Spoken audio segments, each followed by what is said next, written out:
It's old, it's slow, and it's fully manual. But even decades later, after production had ended of this camera, it's still an iconic camera and one of my favorite film cameras that I still own. And I want to talk to you a little bit about it today. So as I've mentioned in some other videos, I have gear acquisition syndrome, aka GAS, and I've bought a lot of cameras over time.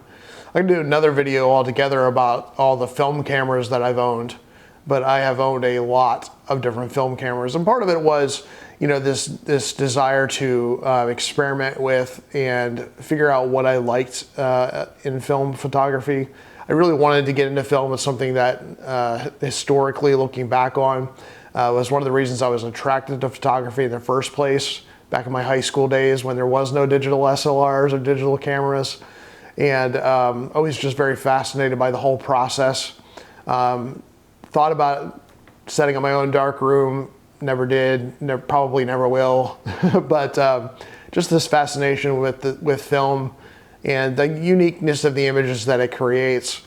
And but there's a lot of options out there, from 35 millimeter, small portable point and shoot cameras, larger SLR cameras, which again have their place and very nostalgic as far as something like the Pentax K1000 that a lot of students learned on over the years as kind of the go-to robust 35 millimeter, no frills, basic film camera. I owned one of those too. But I didn't really know what I wanted to shoot and what I would like and what would be a nice change from the norm of shooting with digital cameras, and in particular shooting now with mirrorless cameras.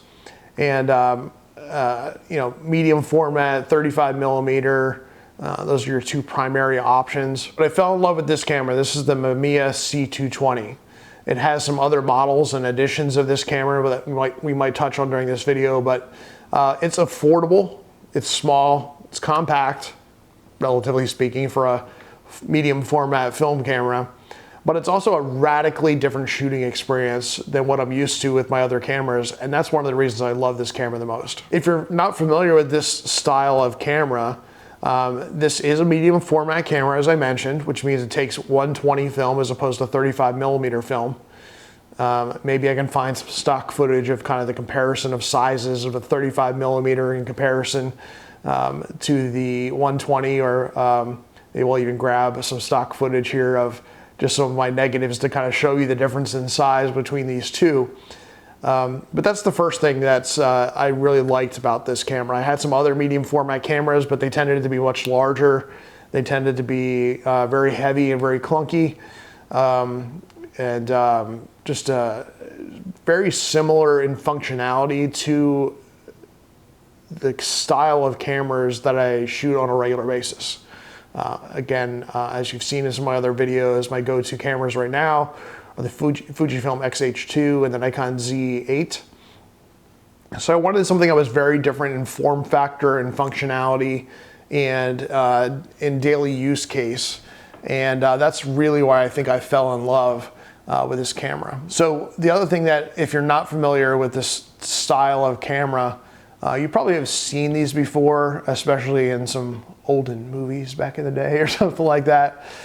Maybe your grandparents, photos of your grandparents holding this camera and utilizing something like this. But this is what's known as a TLR camera, a twin lens reflex camera. So that's why there's two lenses here on the front of this camera. One is actually the lens that you're focusing through, and the other lens is actually the lens that is capturing the image. So it's a unique system in that way.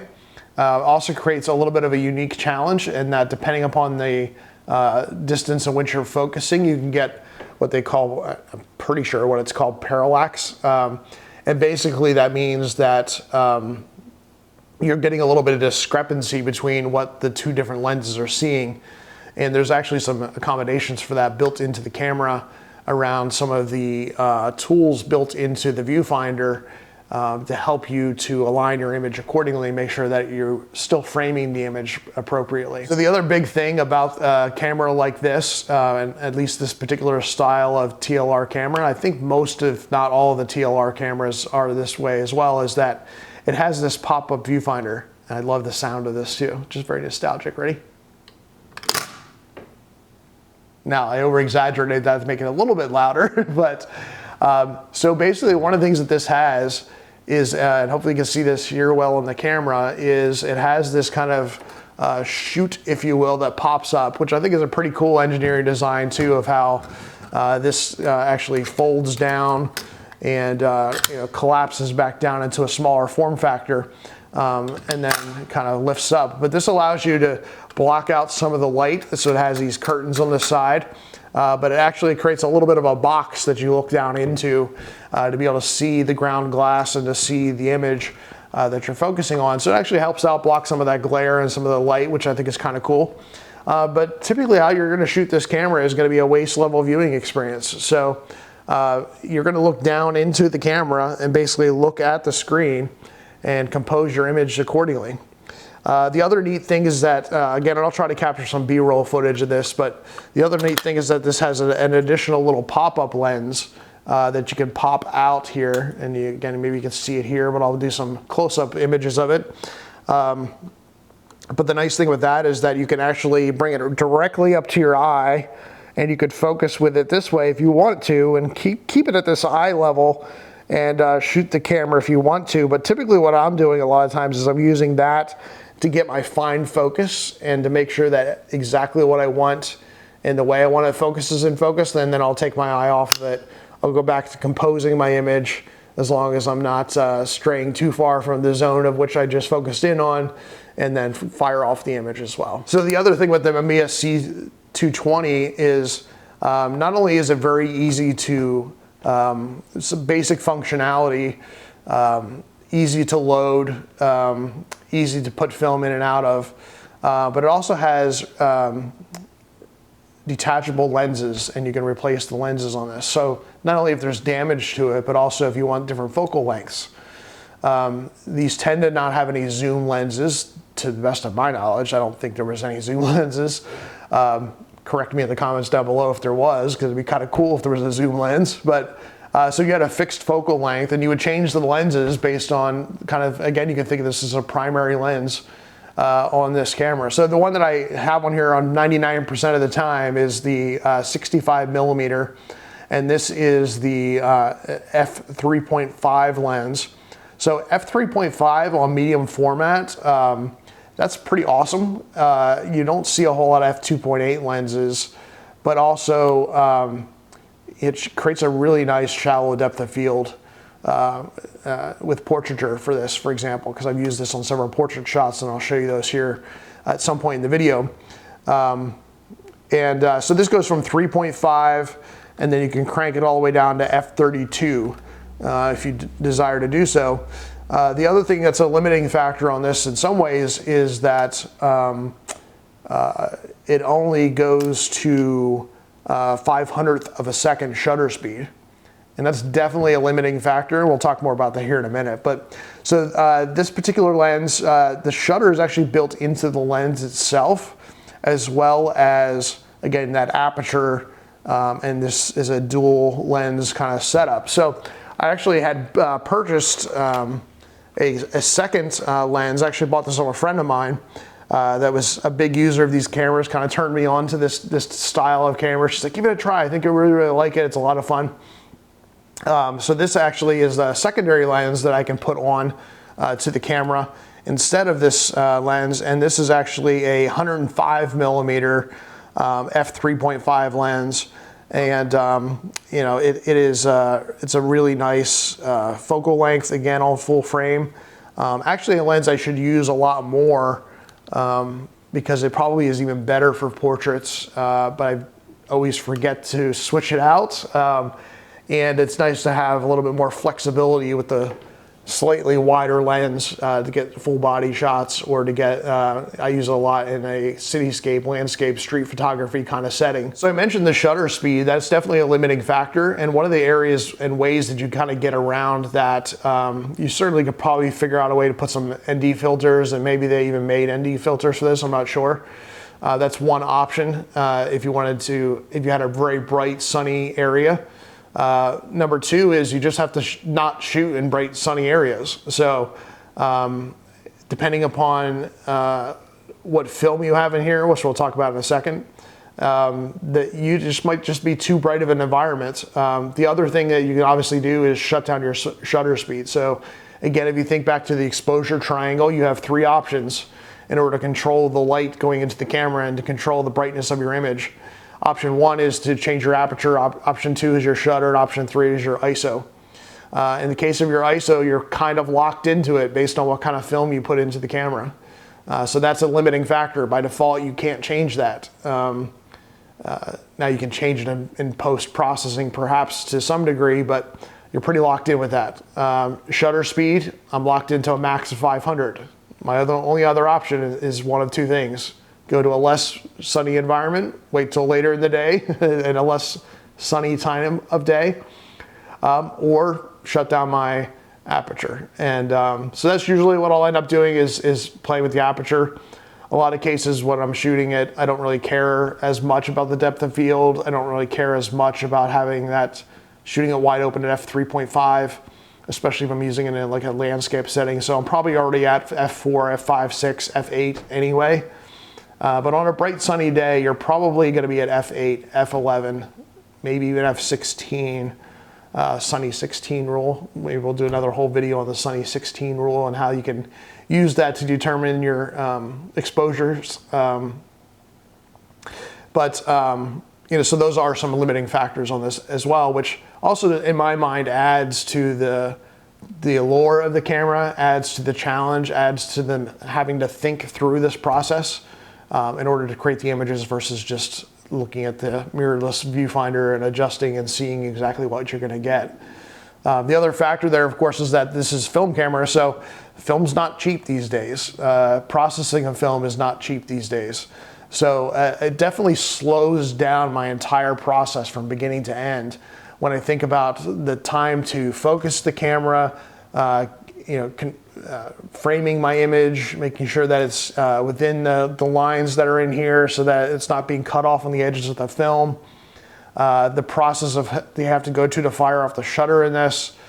And then there's been times where I've done all of that and then I still don't click the shutter because I think to myself, is this really worth the cost that is going to cost me to process and develop this film and the cost of what I spent already on the film itself? Is this image worthy? And sometimes I've said no, and I've stopped in that process. So once you've got film loaded into this camera, and I'll show some B-roll of loading the film to this camera, but basically there's a dial here on the back that you're gonna turn.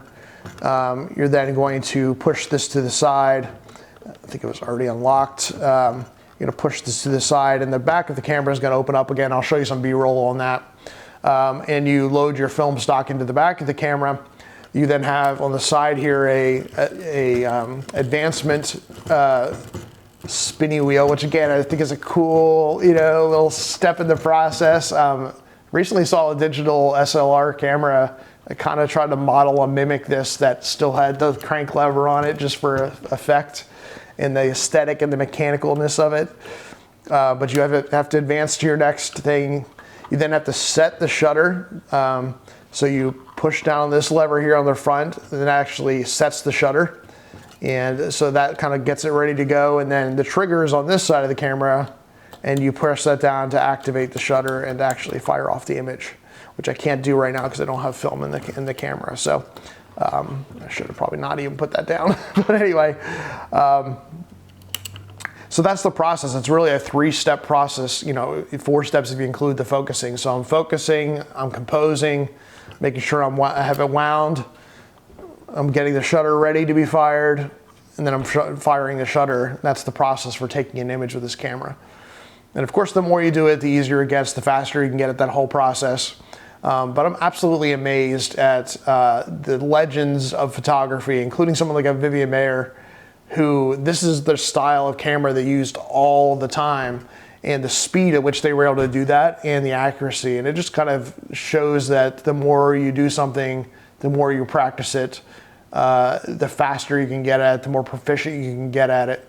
And I definitely don't shoot this camera enough to be at that level of proficiency, but I have done some stretches of it where I've gotten better. I can see the improvements in the speed and the accuracy.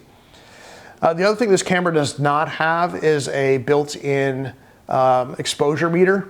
So there, you have a few options for that, and I'll tell you the option that I actually use the most. One option is a Sunny 16 rule, so you can just use the, it's basically a way that you can kind of self-measure the light based on shadow, if you're in the shadow, if you're in full brightness, if you're in partial shadow, kind of a quick and easy, quick and dirty way to do exposure measuring. So that can work out very well, and some people get very good at that. I'm okay at it, and I can get pretty close, but I still like to have something more accurate, like a light meter. So this is a handheld light meter that I'll utilize, especially when I'm using photo shoots. This is actually the Sekonic Flashmate L308S. So it's a nice little small portable. I'm actually seeing right now there's maybe some corrosion in my battery, so you can tell how long it's been since I've used this. I'm seeing some white along the edges here of my battery compartment. That's not good. But I may have to replace this sometime soon. But I have largely used this with photo shoots where I'm kind of getting a measurement on the face and doing it when I'm using this camera. Or when I was using other film cameras. So it's quick, it's easy functionality to do a quick light check. You can kind of check even in the environment here, but one of the challenges with this is that it doesn't have a spot meter in it. So if you're doing a landscape shot, I can't really do measurements at a distance because, you know, where you're standing, you might be standing in the shade or standing in one lighting condition, but the image that you're trying to take might be 100 yards out and the lighting is different in that environment. So again, a meter like this isn't as useful in that scenario. So my go-to for light metering is actually an app on my phone. You figure your phone camera is already metering light on a regular basis, as you just don't know it's doing it. The computer is doing the algorithms. So the tools are built into the camera to do that. I'll put the name of the app down below because my phone's over there. But I'll tell you the app that I use, and it's worked out really well, and the results have been good with it. But you can basically hold your camera up, use the camera in your phone, and then you can tap on the area that you want to do a measurement from, and get a light meter based on that. So it might be on the glare of a building at a distance. It might be in a sunny area. There's a whole methodology behind, are you exposing for the highlights, or are you exposing for the shadows? So you're gonna meter based on the shadows, you're gonna meter based on the highlights. It's been a minute since I've done that, so I probably need a refresher myself on which of the two I prefer. It's really kind of a preference thing, but it also, there are some standard kind of go-tos of which of the two you should do for best results. Film latitude and the flexibility of film is kind of the exact opposite of digital. So in digital, you don't want to blow your highlights in digital, and it's pretty easy to take the shadows up and to bring up the darkness in your images, as opposed to if the highlights are blown, they're gone in digital. In film, it's kind of the opposite. You still don't want to blow your highlights out too much, but you can actually bring the highlights back a little bit more. And film is extremely flexible. There's some great videos out there on photographers that have just shown how much latitude you have in the post-production of film, and how you can adjust that either in your development process or in the digital scans later on. And for example, like a Portra 400 is extremely flexible. So a couple last thoughts on this camera, but before I wrap up that portion of the video, I just wanted to give you a sneak peek that I will be sharing as a bonus here in just a moment, my favorite film stocks for this camera and for medium format, after having tried, just like almost every camera on the market, having tried almost every major film brand, speed, and variety on the market as well over the years. So I'm going to share with you in just a moment my favorite film stocks as well. But in the meantime, while I'm taking this pause, why don't you go ahead and go down below and click that like button. Leave a comment about what your favorite film camera is. What is your favorite stock of film?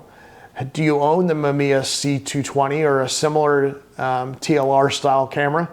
And what do you enjoy about the shooting experience of a TLR? So I mentioned this a little bit already, but this is my favorite film camera, and the one that it's actually, I only still own 2 film cameras. One is a point and shoot Canon camera, and that's a camera that I still own because it's a camera that was very similar to, if not the exact model that my dad owned. My dad has passed away, but it was a camera that he used for a lot of years, got great images with. On family vacations and VBS at the church and different stuff like that. So I kind of wanted to have that camera in the 35mm space. I actually don't own any other 35mm cameras right now. I found that I just don't like the 35mm shooting experience / size of the negatives / results. I mean, there's some pluses to it, but overall, if I'm gonna shoot something similar to that shooting style, I'm just going to shoot digital because I'm going to end up digitizing those images anyway. But with this camera and some of the stuff I already talked about, it's a totally different shooting experience. It really makes me slow down, really makes me think, really creates some very unique images. The last 2 things I want to mention about this, last 3 things actually I want to mention about this camera is number 1 is that it only gets 16 photos per roll of film. So again, every 16 photos you're changing the film out as opposed to thousands of images on a digital memory card. You know, you have to stop, there's no changeable backs on this, so you're basically stopping, taking the other film out, reloading the next roll of film. The plus side to that, of course, is that you don't have to commit to that stock of film for even in 35mm, you would have 36 exposures on a roll of film, and you're kind of locked in for 36 images at a minimum in order to get that roll finished and move on to a different stock. So I've actually considered and thought about buying a second Mamiya C220 so that I could have color film in one of the cameras and black and white film in the other camera. Just to have that flexibility of jumping back and forth between the 2. But I've just not done that yet, and maybe it won't. Maybe that's overkill. The second thing I wanted to mention about this camera is it just creates a really unique angle to shoot. When you're doing waist level shooting and using a waist level viewfinder, you tend to be a little bit lower in your subject, and you're kind of looking up towards the subject a little bit more. I think they do make, for some of the TLR cameras, you can get a viewfinder attachment to it that allows you to have it more at eye level. But I kind of like that waist level view in perspective. The other area where that's really fantastic is street photography. So, you know, basically you can pre-focus your scene and pre-focus the area where you're going to have someone walking into the scene, or set it at something like f8 or f11 where you've got plenty of depth of field for a 4 to 6 foot, kind of radius, if not more, that someone could be walking into. And then you can kind of just wait for the action to come to you. And you can basically just keep the camera because you've already done your composition, you've already pre-focused, and you can pretty much just watch the action and pretend like you're not actually taking a picture, and you can fire off the shutter. It's relatively quiet shutter, and you can fire that shutter off and no one's the wiser, and or you're just smiling and going on your way. The other thing I've noticed a lot with this camera is it does get a lot of attention. Sometimes in street photography in particular, you're trying to be very subtle and not draw attention to yourself, but this camera draws attention. Just because of the fact that it's different and it's unique. And so I've had several times where I've been out shooting with it and people are like, "Oh, really cool camera, man," or "Oh, it's so cool you're shooting film," because people instantly maybe know it's film camera. Or what in the world is that? Why are you shooting with that? And wanting to have a big long conversation about it. So, you got, in some ways you got to be ready for that, but also be ready for the, okay, how am I going to get back to shooting?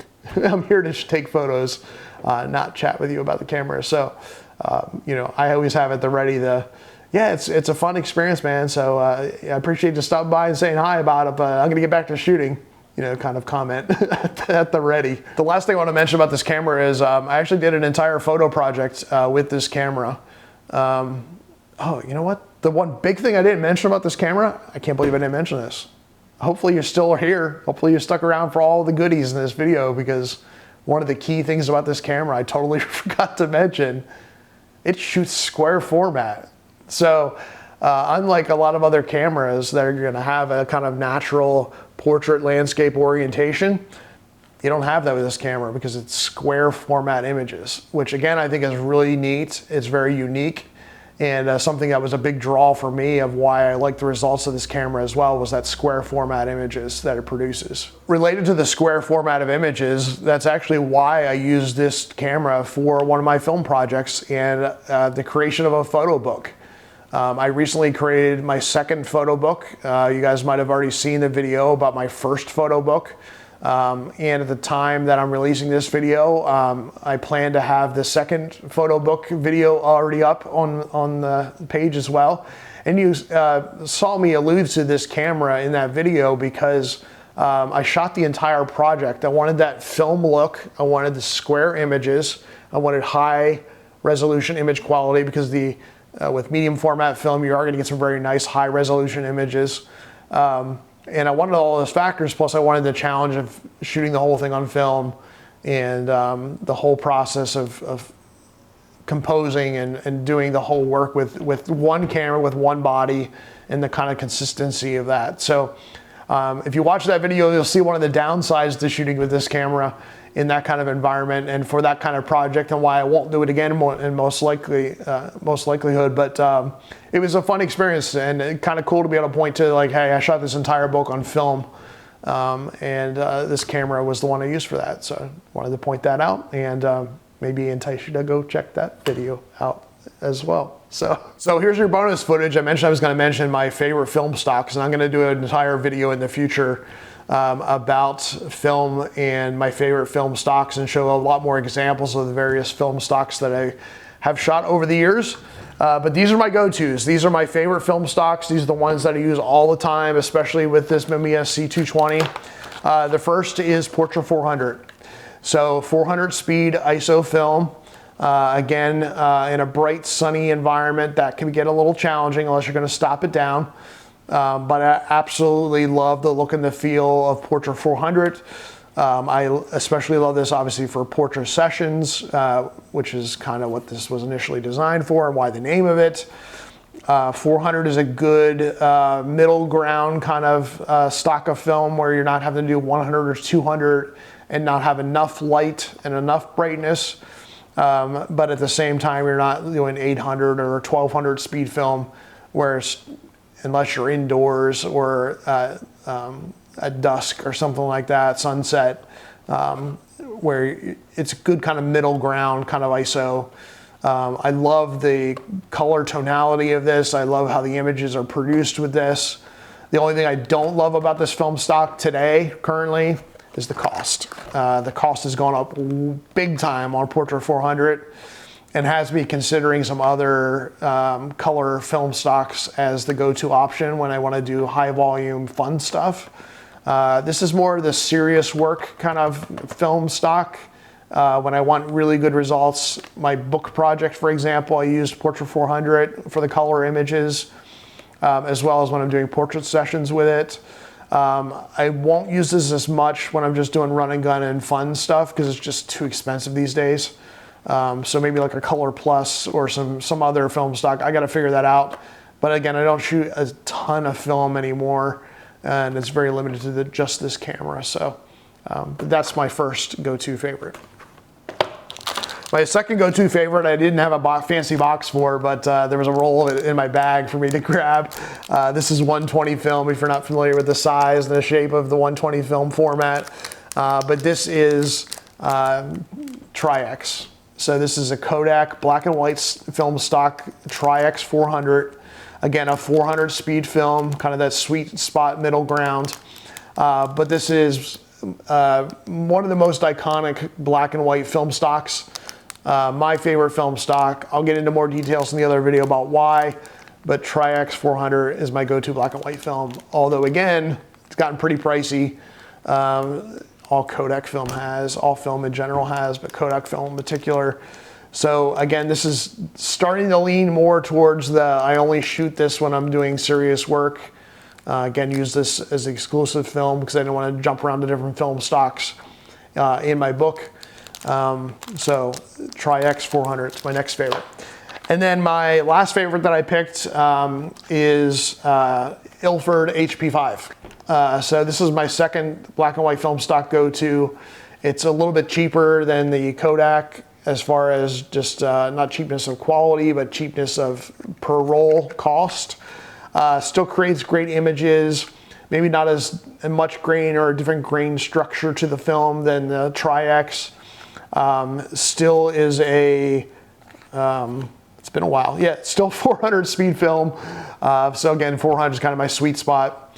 I do tend to shoot like with a Portra 100, 120, I guess it's 100 speed. Portra 100, I've used Portra 200. I've used a lot of other different film stocks, but Ilford HP5 is my third favorite film stock that I use. So hopefully you enjoyed this first kind of take into the world of film photography. Again, I have multiple other videos I plan to make around film photography. I think it's a great avenue still. There's a lot of film enthusiasts out there that shoot nothing but film, even for weddings, which is kind of shocking, or mix it into their weddings heavily. But film is still alive. Film is not dead, as the saying goes. And this is hands down my favorite film camera. Again, appreciate any comments down below of what is your favorite film camera. Do you own a TLR? Do you own the Mamiya C220? Do you enjoy the camera shooting experience? Are there any tips that you want to share? Again, I will be back with more content, so subscribe and hit that bell notification too, and it'll give you notifications and let you know when I post new content. But thanks again for joining the experience today. I've actually got to get all my gear packed up and all this video gear packed up so I can get out of the Airbnb on time. Thanks for joining me here in this lovely Airbnb, and I'll talk to you guys again soon.